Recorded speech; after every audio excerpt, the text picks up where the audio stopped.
സാധാരണ വയനാട് ജില്ല പോലുള്ള ചെരിഞ്ഞ പ്രതലങ്ങളിൽ കൃഷി ചെയ്യുന്ന ഏരിയകളിലുള്ള കർഷകരെല്ലാം എന്നോട് ചോദിക്കുന്ന ഒരു ചോദ്യമാണ്, ഇതുപോലുള്ള ചെറിയ മെഷീനറീസ്, പവർ വീഡറുകൾ ചെരിഞ്ഞ പ്രതലങ്ങളിൽ ഉപയോഗിച്ചാൽ വിജയിക്കുമോ എന്നുള്ളത്. അതിനുള്ള ഒരു ഉത്തരമാണ് നമ്മൾ ഈ വീഡിയോയിൽ കാണുന്നത്.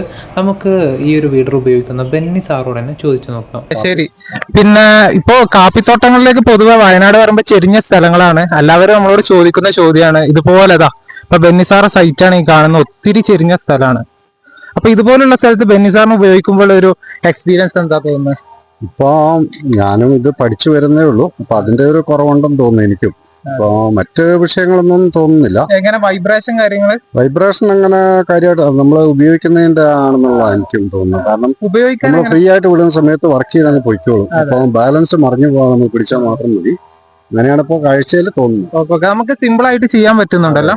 പറ്റുന്നുണ്ടല്ലോ. മൈലേജ് ഒക്കെ എങ്ങനെ വരുന്നത്? മൈലേജിന്റെ ഏകദേശം 600 മില്ലി ഒരു മണിക്കൂർ കിട്ടുന്നുണ്ട്. ശരി ശരി, ഓക്കെ.